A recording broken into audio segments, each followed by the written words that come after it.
So just bear with me one Yeah, moment, all right? I'm in the car, just pulled up, but that's I'm trying to, like we said, we're yeah, trying that's to cool. get We it. can That's run good? that. You know what I'm saying? All right. No doubt, man. Peace and blessings, Yeah, man. man, Thanks for having me on. I've done Appreciate that. interviews with brothers in the whip, so it's not a problem. I want to welcome everybody to Conversations. I'm with the legendary Al Skratch from Ill Al Skratch, man. What's happening? Everything is happening, man. 50 years hip hop. The culture is I won't say finally arrived, but is well and alive. Not just here in America, but internationally, man. And it's just good to be alive. I was just thinking earlier, saying to somebody how to be in the last century and also in this century, man, what a blessing, to be from the 90s and also Yeah, be active in 2020s in this next century like that. I'm humble, bro. So you having me on the platform once again, man. All praises due, bro. appreciate Thank it, you. man. Like I tell everybody, I do this for the culture. You know what I'm saying? We got to get our stories out properly. The new media tell our history the way it needs to be told. You know what I'm saying? Without all the the extra, the drama. Man, save all that, man. We grown out here and we got to conduct ourselves such as adults. Absolutely. I agree 100%, man. It's like we got the technology now, and it's kind of like having a classroom to where you could actually teach the students, whether young or old, because there's a lot of people our age that might not know about Ill Al Scratch or certain things that go on within the culture. Just like some of the young folk want to learn and absorb this knowledge that we have to give, we got to drop these gems while we can. And technology, fortunately is here for us to actually access people, like you said, whether in your car, your home, your house, the church. We can get to it. Absolutely. Let's get to All it. right. I want to take you back, man. You originally grew up in Harlem, is that correct? Born in Brooklyn, Bed-Stuy, and then raised Okay. in Tell Harlem, me actually. about the atmosphere that made you fall in love with hip hop. What was going on at the time? I mean, in the five boroughs, there was just so much going on, man. I mean, you had, well, for those that don't know, hip hop is really generated and created out of the graffiti aspect. So just visually as a child, seeing colors and names written and tagged on trains, subways, buses, walls, that was inspiring in itself. Just being a creative and an artist as a young child. Many people might know, like children are the most imaginative and creative Yeah. people we have here on the planet. So to have views visually every day while you on your way to school and coming from school, I mean, what an inspiration that is. And then to be, let's say, for example, at a bus stop on Utica Avenue in Brooklyn, listening to a 13-minute record where guys is just rapping to live bass and percussion that's funky, and it's like the whole block is jamming in this hip hop, the hip to the hip. It's just on repeat. It's like it's infused in you, and it was programmed in a way to where it was good music. Not that what we do now is not so good, but the messages were positive messages. It gave you hope, aspirations to obtain a color TV, to get a pool in the backyard or whatever. So it made your mind open up beyond the ghetto that you was growing up in here in the five boroughs. Uh, That's what it was like that growing up that's with me, that man. that that's amazing, and I can relate to that. That sounds like this a real just beautiful atmosphere, especially going through the grit and the grind, and you still putting out beautiful things, and beautiful things are blossom blossoming up out of that. Now, at what point did you be like, all right, I want to be an MC?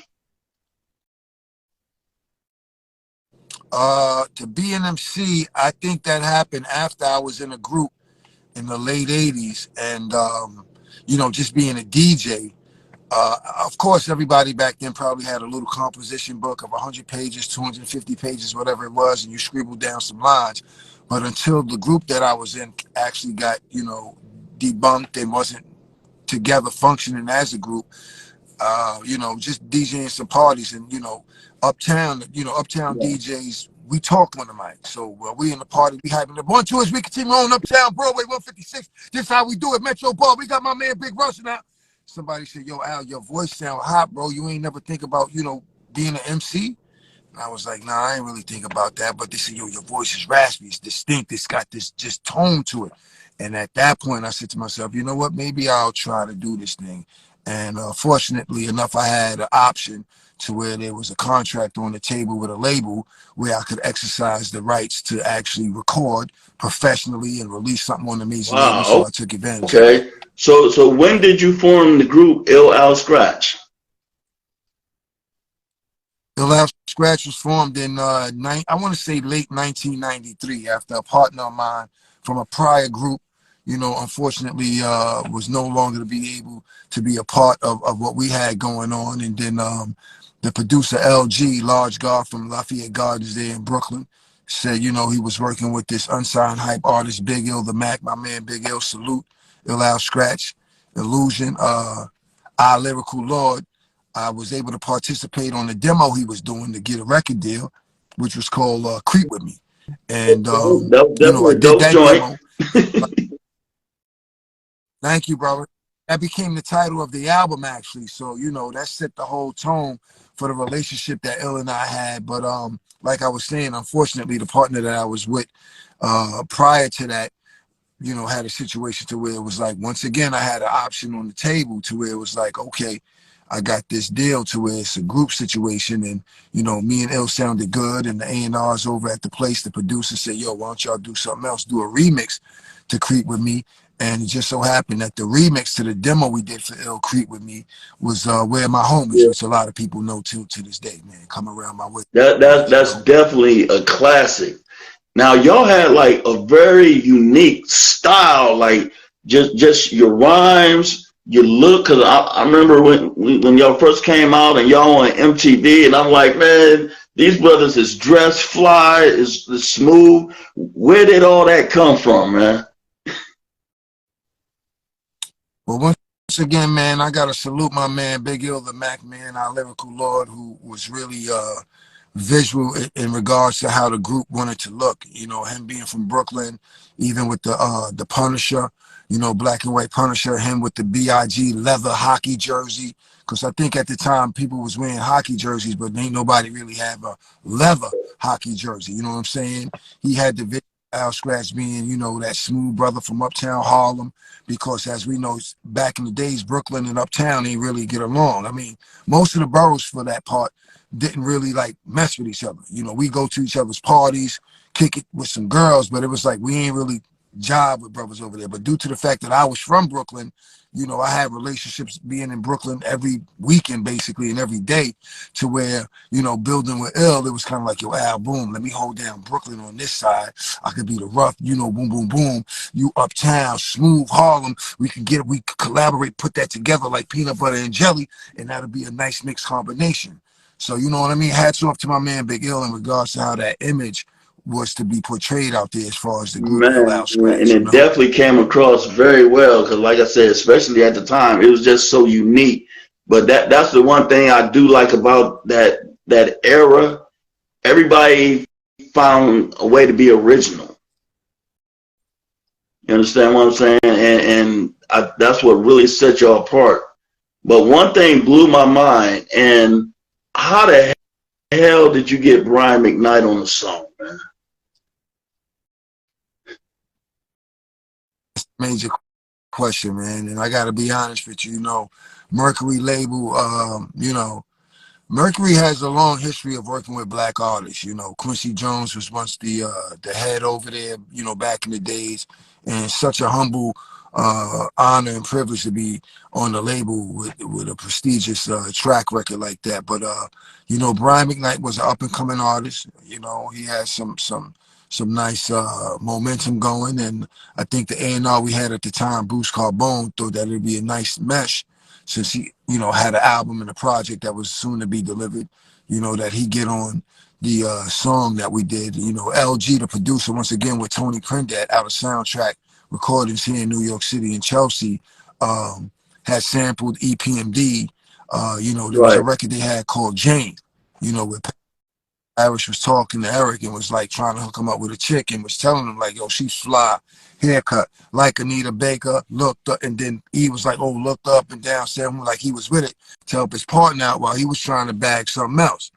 But instead of just keeping it on the level to where it was like it could be, not that it was just regular rap, but just broaden it out there and open it up, that's where Brian McKnight came in with his tunes and, you know, livened it up and took it to another level to where it was really talking to the mature women in hip hop and not just the teeny boppers, to where it had a broader appeal for us commercially on black radio, Billboard charts, Soul Train, to where it was a definite good experience that we would have never had if it wasn't for Brian McKnight participating No on it.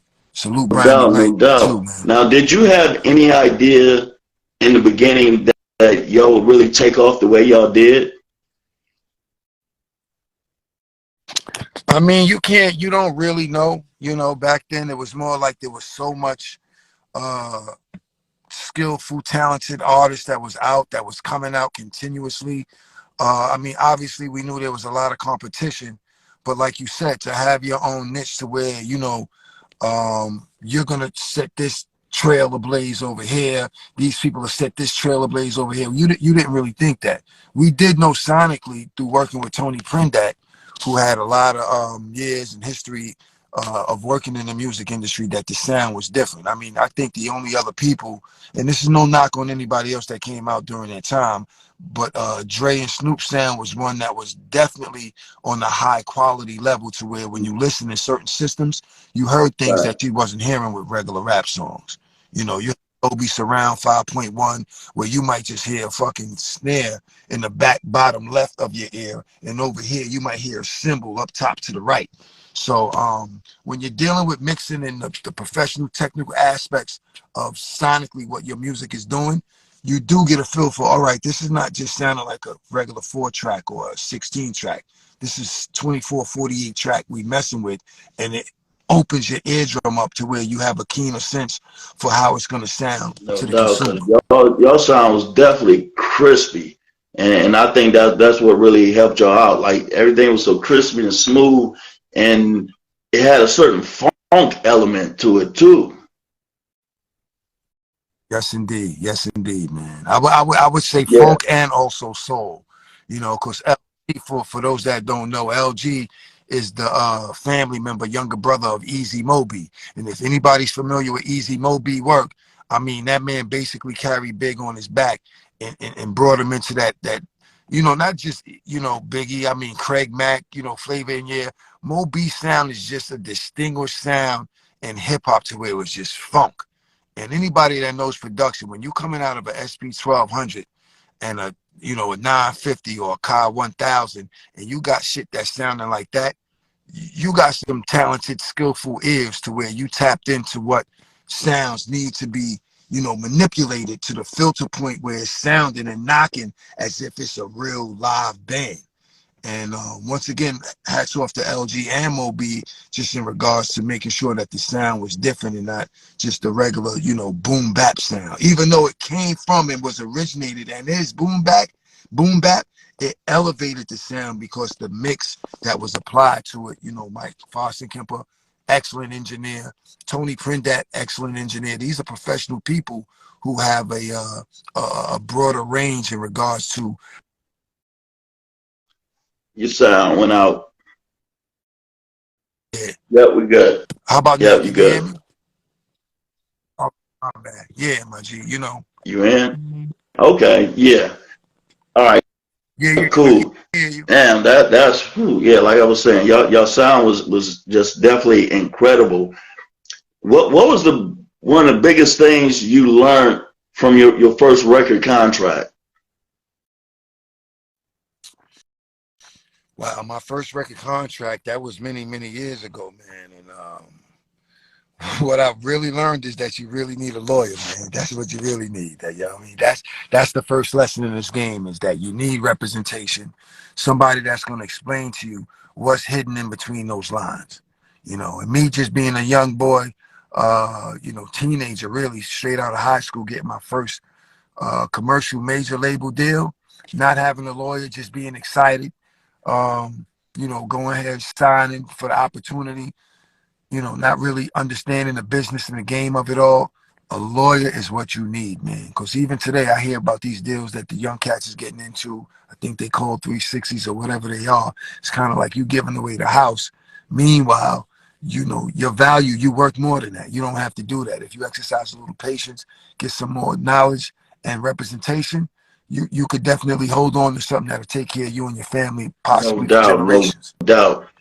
Now, when we look at hip hop, we got the 50-year anniversary thing jumping off. And when you look at where it was versus where it is, what's your biggest takeaway from hip hop?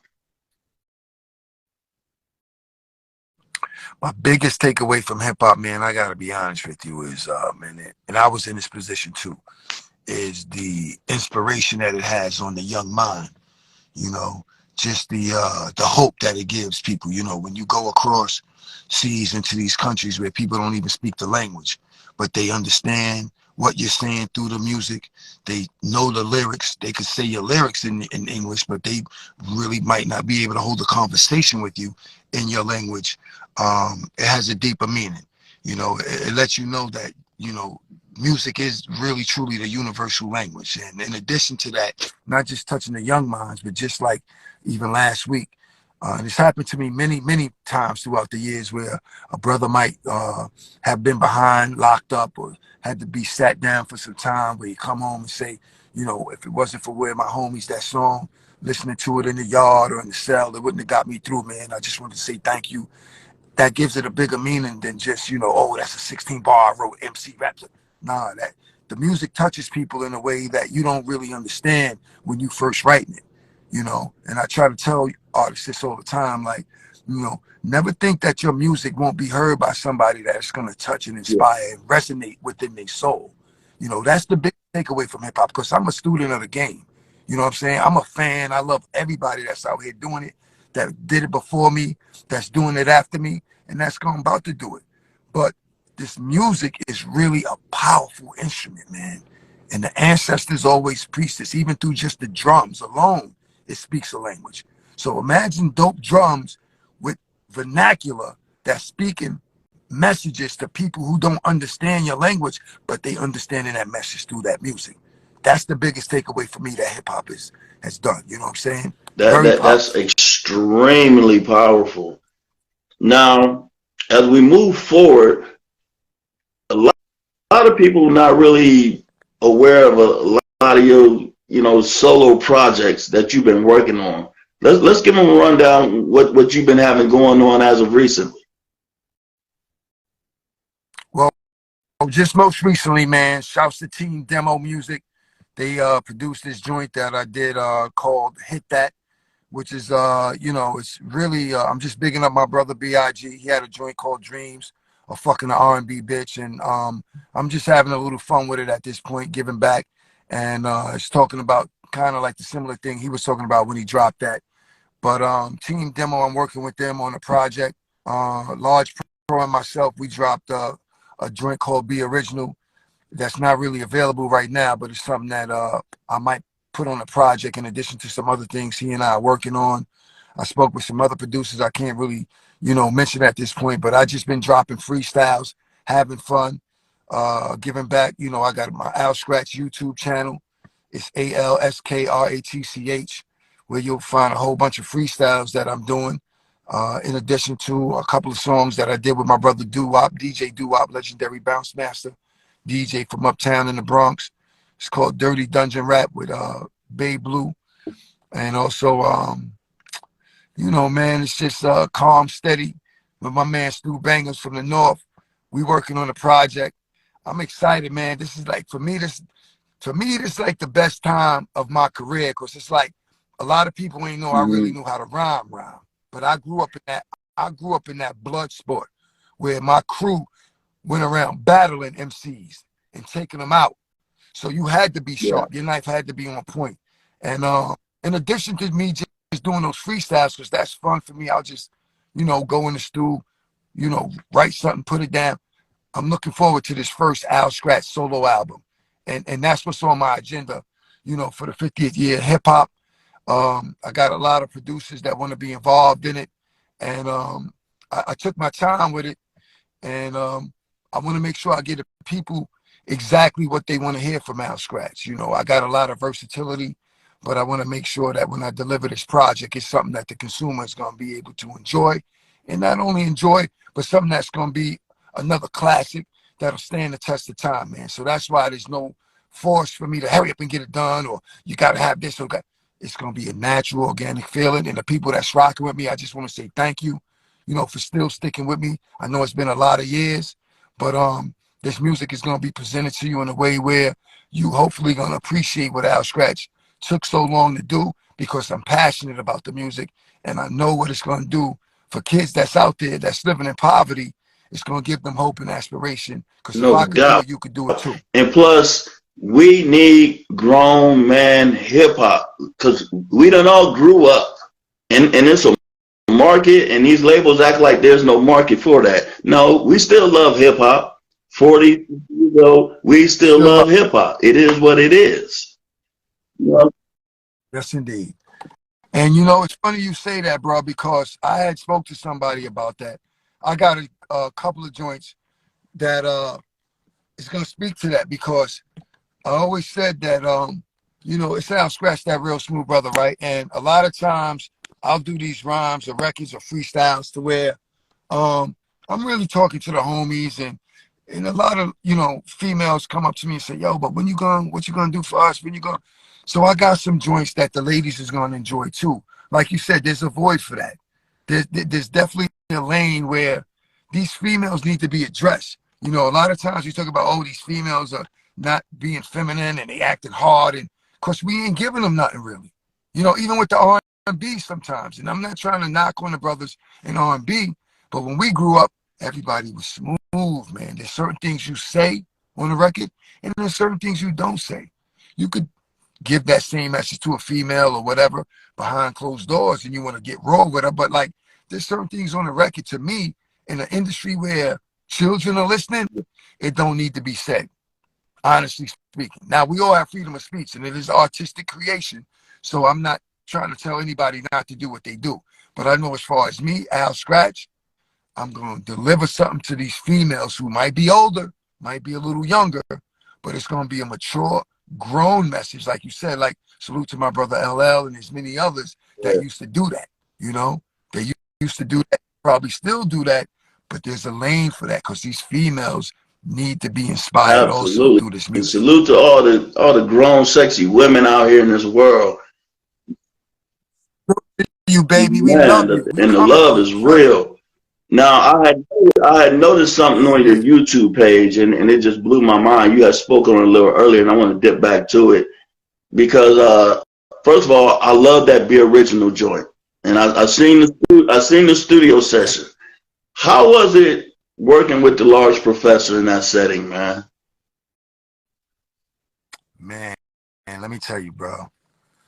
Salute to Large Pro, man. That man is really the mad scientist, man. I mean, he's really the technical, just non-stop machine robot in regards to records, sound, production. I mean, even when he said to me, Al, I like this. I like the second verse, but I think you could come better than this. I want you to boom, boom, boom. And he built with me on it. And, you know, I think what Large Pro does is he can tap into not just being somebody that gives you a beat. He's not a beat maker. He makes beats, It's but a he difference. produces his artists. Yeah, You know what I'm saying? And I think you have a certain respect and understanding as an artist to go, yo, if that shit ain't hitting, man, let me know. And you got to be willing to take that open criticism to go, let me crumple that shit up. Hold on. And when I wrote a couple more times and came back with the second verse, he said, now that's it. That's what they want to hear from you. And that's what I want to hear from you. So working with Large Pro was, to me, was the utmost professional atmosphere, to where the honesty cut through the room like a knife. Cause he don't want nothing going out there that ain't, number one, going to resonate with yeah. the people who really love hip hop. Something that he can't stamp his name on, and something that he know the artist he's working with ain't gonna look good and be happy with too. So hats off to Large Pro. That's my brother. I'm looking forward to getting some more joints done with that, man, because the response on that Be Original has It's an been incredible incredible. joint. Yes. I mean, that man is involved on it from the beginning parts to the end on the mix, the mastering. I mean, he's there all the way. He's not gonna. It's like a baby to him. He's not gonna let nobody hold his baby. That ain't gonna do his baby right. Change the baby, give that baby a bottle, make sure that baby ain't dirty. You know that he's dead serious with it. You know what I'm saying? And salute to my man Cuss. You know what I'm saying? Who mixed that joint. You know what I mean? And Hernan, who mastered that joint, man, because it's like a community, man. You got to make sure it's passed. The baton is passed to somebody who's going to complete this race and make sure that your time is good when you Absolutely. finish. And I think it's always so important. I tell like a lot of these guys coming up, I know a lot of guys that's doing music in my area, and I tell them you need a second ear sometimes because a lot of these young dudes they just want to because they got everything in the bedroom. They want to roll out of bed, record something, then upload. Yeah, yeah, yeah. It's not that easy, man. You definitely need. I was talking to my man Dice Sounds about that earlier, man, and my man Domingo. Beats by Domingo. Salute Beats by Domingo. He produced another joint I did. I'm sorry, I forgot about this. On Coogee Rap's album, it's Mhm. called A Million Reasons. But I was letting them know, like, yo, listen to this. How is this sounding? How's this mix? You want to get those different perspectives because in different systems and different cars and different even club systems, it's gonna have a different knock. But if you got somebody in your corner that's been doing this, that go, yo, listen, that bass need to come up some, or this shit is sounding too light in the ass, it's not gonna knock because it's gonna be compressed on a digital platform. You need to know these things, and not that they're young, but if you don't have the experience of really understanding sonically what's supposed to be presented to the people, you might put something out there that you think sound good that really ain't, to where you could really have it sounded ridiculously good. So it's very important getting that second, third, fourth, fifth Yes, ear, you know? absolutely. Now, before we wrap this up, let everybody know where they can find your music, what platforms you on, your website, the whole nine. Because, like I said, I'm a huge fan. You know what I'm saying? And I Thank, I want people thank to you. know, like, hey, I'll scratch the shit. He that let them know how to find your music, No, man. yo, I appreciate that, man. And just real quick before I tell everybody where the music is at, man, I love the fact for me that it's been a slow, gradual grind for me, man. I don't want nothing coming to me fast. My mother used to say to me, if it come to you quick, it ain't really Yeah, yours because you ain't really earned it. I'm glad walking these dogs. I'm glad everybody ain't just jumping on because it's the excitement of what it is. I want to get my people. If I got 100 people that's with me, I want to make sure it's 100 people that's really with me. I'd rather 100 people that's really with me than a yeah, thousand or a million people that's fugazi with me, just peeking and seeing what's going on and not really sitting down at the kitchen table breaking bread with me and we chopping it up for real. But they could check me out at alskratch.com, ALSKRATCH. My Instagram, same thing, ALSKRATCH. Twitter, even though I don't even think I'm on there like that, I'll post some stuff up. But everything is Al Skratch. My Facebook is Al Skratch. As far as the music, YouTube is Al Skratch. I got a YouTube channel, same thing. And I'm on all digital streaming platforms, man. Spotify, Apple, iTunes, Tidal. I'm out there, man. You know what I mean? And I'm getting to it. And more music is coming, man. So please just be patient. Like I said, I'm gonna bring you something that you're gonna be happy with. And salute to my brother Carlos from Classic Material. We the Basquiat brothers. He's been bringing a lot of these visuals you're gonna see on the YouTube channel to life. And I gotta tip my hat to Carlos because it was during the pandemic where he said to me, "Yo, Al, you need to get out here, man. yeah. Let these people know you're still active." And at that time, a lot of things were shut down. The city was empty. It was desolate. It was kind of like a ghost town.